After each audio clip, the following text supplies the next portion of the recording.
secara hitungan matematikanya umur awak bertambah. Umur awak bertambah. Kalau dulu 50 kini 51, 40 41. Tetapi secara hak dan jatah kehidupan kita di sisi Allah lebih kurang. Pintu maut sudah dekat. Pintu kematian sudah berada di hadapan kita.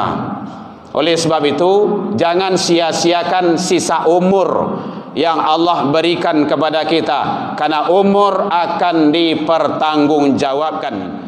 La tazalu maqdama 'abdi yaumal qiyamah, ndak akan bergerak, ndak akan bergeser kaki nanti seseorang manusia di hari kiamat hatta yus'al, sampai dia menyelesaikan persoalan-persoalan, salah satunya an umrihi, tentang umur.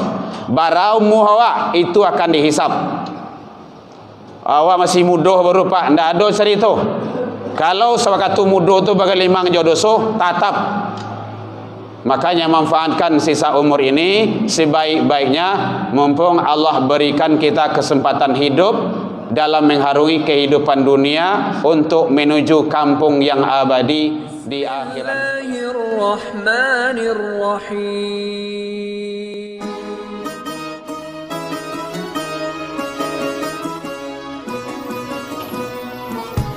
Alhamdulillahilladzi khalaqal insan fi ahsani taqwim. Ashhadu an la ilaha illallah wahdahu la syarika lah. Wa ashhadu anna sayyidana wa nabiyyuna Muhammad sallallahu alaihi wasallam alladzi akhrajan nas minadh dhulumati ilan nur wa yahdihim ila siratal mustaqim. Allahumma salli wa sallim wa barik ala hadan nabiyil karim wa ala alihi wa ashabihi ajma'in. Amma ba'du, fa ya ibadallah, inni usikum bi nafsi wa iyaya bi taqwallah, faqad fadal muttaqun. Ittaqullah ya ayyuhalladzina amanu taqullaha haqqa tuqatih wa la tamutunna illa wa antum muslimun. Faqala Allah ta'ala fi kitabihil karim, a'udzu billahi minasy syaithanir rajim. Bismillahirrahmanirrahim. Alladzina amanu wa hajaru wa jahadu fi sabilillah bi amwalihim wa anfusihim a'zamu darajatan indallah wa ulaika humul faizun. Kita berlindung kepada Allah dari seluruh godaan syaitan yang terkutuk dengan menyebut nama Allah yang Maha Pengasih lagi Maha Penyayang. Orang-orang yang beriman, berhijrah serta berjihad pada jalan Allah Subhanahu wa ta'ala dengan harta dan diri mereka, a'zamu darajatan indallah, itu adalah lebih tinggi darjatnya, lebih mulia di sisi Allah Subhanahu wa ta'ala. Dan mereka itulah orang-orang yang mendapat kemenangan. Maha benar Allah dengan segala firman-Nya fi kitabillah Al-Quran surah At-Taubah 9:20. Hamdan wa syukran lillah. Seluruh puji dan syukur kembali kita ucapkan kehadirat Allah Subhanahu wa ta'ala. Alhamdulillahi rabbil alamin biidznillah wa qadarullah.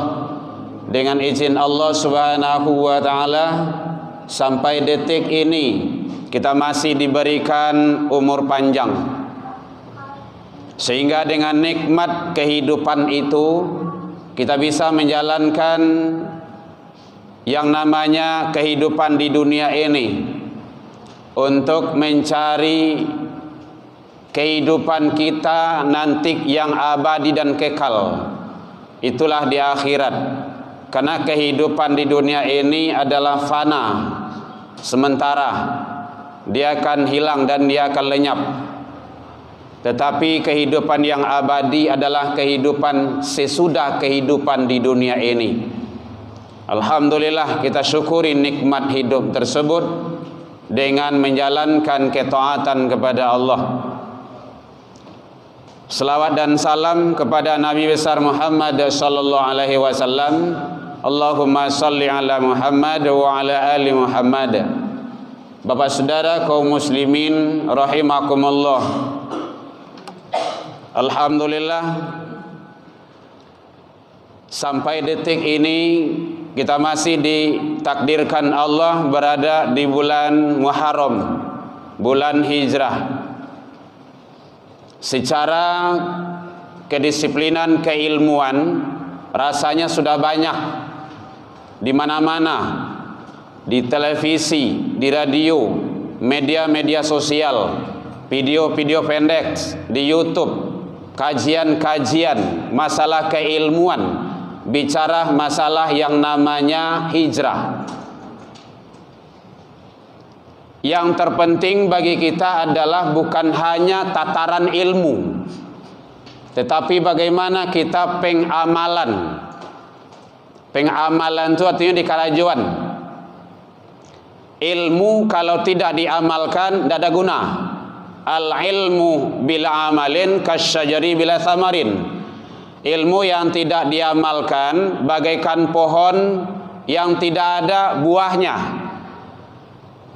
Ya, paling-paling saruk sana banyak. Tak banyak manfaat, bahkan tidak bermanfaat kalau tidak diamalkan. Kita tahu ilmu solat, tapi kita tidak solat. Jadi kita sudah tahu tentang hijrah, pindah kepada kebaikan.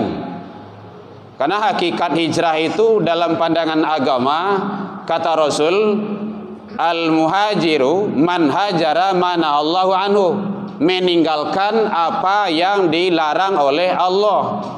Laya dojo yang dilarang tinggal, berarti pindah kepada yang baik.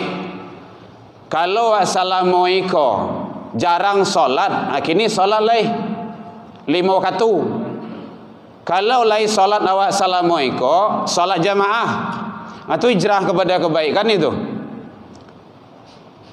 Biasanya kita sudah solat, tinjau anak istri kita, tinjau saudara-saudara kita, jangan awak saja. Karena nanti masuk surga itu bukan sendiri-sendiri. Pelihara dirimu, keluargamu. Kadang suami taat, rajin ibadah, istrinya belum tentu, anaknya apalagi. Maka sama-sama kita hijrah kepada yang lebih baik. Hadirin kaum muslimin, maka dasar penentuan hijrah itu diawali dengan iman.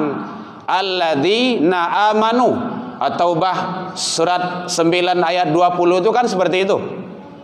Ternyata iman itu adalah sebagai ukuran standar.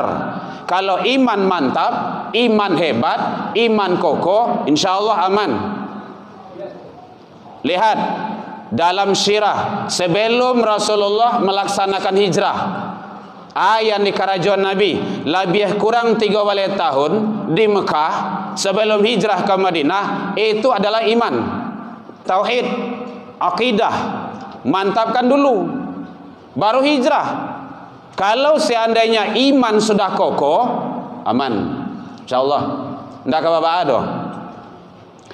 Kadang-kadang kacaunya negara itu, negara agama itu ndak maju, ndak berkembang karena iman tadi yang ndak benar. Iman tadi ada yazid wa yankus, bisa naik, bisa turun. Naik itu dengan taat dan takwa, turun itu dengan maksiat. Hadirin kaum muslimin rahimakumullah. Nah, jadi oleh sebab itu, maka kita sebagai orang-orang yang beriman, benar-benar mengaku iman kepada Allah Subhanahu wa ta'ala, mari pengamalan dari hijrah itu yang penting. Kalau dia betul-betul imannya kokoh, imannya mantap, jadi bukan iman itu bukan hanya di masjid, hadirin, bukan hanya di masjid. Oh di masjid tidak tanggung taat, rajin, banyak ibadah, baca Al-Quran, solat sunnah, solat dipelihara, tiba di kantuh maksiat lah wali. Itu tidak benar tu. Taruh tangan mereka palsu lah. Ada bon-bon mereka yang dimainkan. Itu tidak benar itu. Kalau iman yang kokoh di mana saja, makanya Rasul menyatakan ittaqillaha haitsu ma kunta. Taatlah, takutlah, bertakwalah selalu engkau kepada Allah di mana saja berada. Itu ndak baingguh jawabati itu doh, bukan hanya di masjid. Hadirin kaum muslimin rahimakumullah. Jadi iman adalah sebagai ukuran. Jangan sampai digadaian gara-gara hal yang sepele, gara-gara hal kehidupan dunia sesaat. Ingat hadirin, mungkin nikmat di dunia kau tidak sawara doh. Mungkin awak melakukan korupsi, berbuatan maksiat, berbuatan mungkarat, sawantanya doh. Nikmat itu tuh yang awak rasakan sawantanya. Bahasa sawantanya semua manusia. Barau muanya paling kancang le ado 150. Jarang manusia yang hidup. 200 ndak doh tu doh. Kecuali kalau umat zaman dulu. Maka standar itu adalah 63. Dia mati. Meninggal dia. Kalau bahasa Al-Quran kan maut, mati. Bahasanya, bahasa awak yang bahasa Minang yang meninggal. Dia meninggal, mati dia. Itu semua akan dipertanggungjawabkan. Tidak ada yang lepas itu. Makanya dalam Al-Quran Allah berjelaskan, inna sam'a, sesungguhnya pendengaranmu, wal basar, penglihatanmu, wal fuad, hatimu. Jangankan yang lain, hati awakku saja wah. Di sana dijelaskan oleh Allah ada kulli kana anhu mas'ula. Tiap-tiap itu kasadualahnya akan diminta pertanggungjawaban. Hati-hati itu. Mungkin kini luntara soleh. Gini kan biasa-biasa saja. Kenapa? Karena dia dosa itu memang tidak nyata. Andaikan nampak dosa itu nyata langsung, pasti manusia itu tidak akan berani berbuat. Nah, oleh sebab itu, maka pikirkanlah. Ya ayyuhalladzina amanu taqullah, hai orang yang beriman, bertakwalah kepada Allah. Wal tanzur nafsum ma qaddamat lighad. Orang yang beriman, masa depan itu bukan hanya masa depan dunia, tapi masa depan sesudah kehidupan dunia ini. Itulah masa depan akhirat. Oh, barang lamonya di akhirat itu lama. Iya, barang lamonya ndak pakai barah doh. Kalau pakai barah masih ada betih itu. Karena bahasa Al-Quran di sana khalidina fiha abada. Ada kata abada, kekal selama-lamanya. Itu ndak baingguh jo betih itu doh. Jadi oleh sebab itu hadirin, karena untung awak, nasib awak, perjalanan awak kini sampai alam nang kampe baru hadirin. Alam ruh, alam iradat, alam rahim 9 bulan 10 hari, rata-rata alam dunia. Kok gini kah? Dia ada 13 episod yang harus awak lalui. Ada 9 lagi, panjang-panjang, jauh-jauh, lama-lama. Jadi bukan sebentar lagi itu.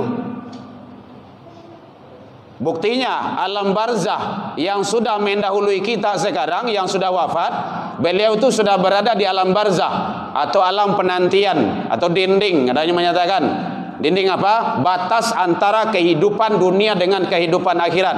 Baralah moe tu sampai kini hari ilung kiamat itu. Berarti beliau itu masih berada di alam barzah penantian. Makanya Rasul selalu membimbing awak. Setidaknya ada 10 doa, jangan sampai lupa.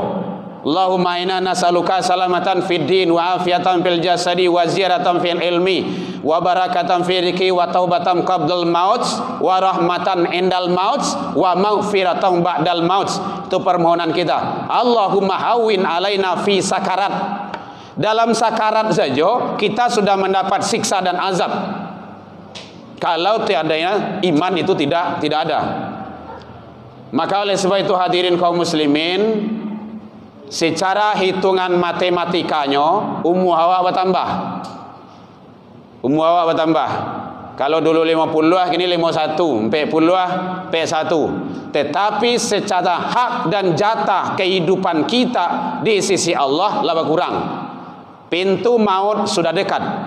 Pintu kematian sudah berada di hadapan kita. Oleh sebab itu, jangan sia-siakan sisa umur yang Allah berikan kepada kita, karena umur akan dipertanggungjawabkan. La tazalu maqdama abdi yaumal qiyamah, ndak akan bergerak, ndak akan bergeser kaki nanti seseorang manusia di hari kiamat hatta yus'al, sampai dia menyelesaikan persoalan-persoalan, salah satunya an umrihi, tentang umur. Barau muhawa itu akan dihisap. Awak masih muda baru pak, ndak ada cerita. Kalau sewaktu muda tu bagai limang jodoh tatap. Makanya manfaatkan sisa umur ini sebaik-baiknya, mumpung Allah berikan kita kesempatan hidup dalam mengharungi kehidupan dunia untuk menuju kampung yang abadi di akhirat kelak. Fa'tabiru ya ulil albab la'allakum turhamun.